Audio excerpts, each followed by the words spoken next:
Front ഒരു design ചെയ്തിട്ട് എനിക്ക് അയച്ചുതരാ ചെയ്തത്.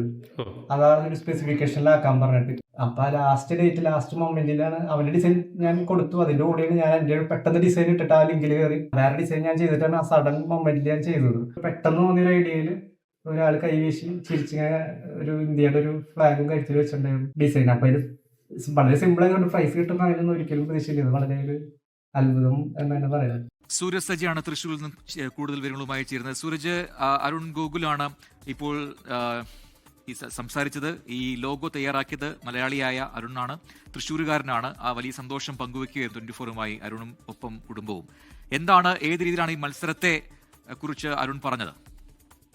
പ്രജൻ, എന്തായാലും ചാലക്കുടിക്കാരനായിട്ടുള്ള അരുൺ ഗോകുലിന്റെ ഡിസൈനാണ് ഇപ്പോൾ തിരഞ്ഞെടുത്തിരിക്കുന്നത്. അതിന്റെ സന്തോഷമാണ് കുടുംബം പങ്കുവച്ചത്. അപ്രതീക്ഷിതമായാണ് ഈ ലോഗോ അയക്കുന്നത്. അവസാന നിമിഷമാണ് അരുൺ ഈ ലോഗോ അയക്കുന്നത്. ഈ തൃശ്ശൂരിൽ തന്നെയുള്ള ഒരു സുഹൃത്ത് അരുണിന് ആ സുഹൃത്ത് ചെയ്ത ഒരു ലോഗോയുടെ ഡിസൈൻ റീസൈസ് ചെയ്യുന്നതുമായി ബന്ധപ്പെട്ടുകൊണ്ട് സമീപിക്കുന്നു. അങ്ങനെ റീസൈസ് ചെയ്യുന്ന സമയത്താണ് എന്താണ് ഈ ലോഗോ എന്ന അടക്കമുള്ള കാര്യങ്ങൾ തിരക്കുന്നത്. അപ്പോഴാണ് ഈ ആധാർ സംബന്ധിക്കുന്ന ഒരു ലോഗോ മത്സരത്തിൽ പങ്കെടുക്കുന്നതിന് വേണ്ടിയാണ് ഇത് ചെയ്തതെന്ന് സുഹൃത്ത് അറിയിക്കുന്നു.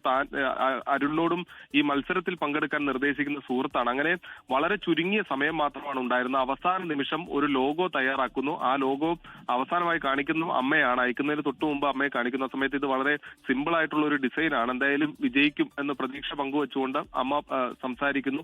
അങ്ങനെയാണ് ഈ അരുൺ ഇത്തരത്തിൽ ഈ ലോഗോ മത്സരത്തിന് വേണ്ടി അയക്കുന്നത്. 800 പേരിലധികം അയച്ച ലോഗോയിൽ നിന്നാണ് ഇപ്പോൾ എന്തായാലും അരുണിന്റെ ലോഗോ തിരഞ്ഞെടുത്തിരിക്കുന്നത്. അതിലുള്ള സന്തോഷം കുടുംബം 24നോട് പങ്കുവെക്കുകയും ചെയ്തു.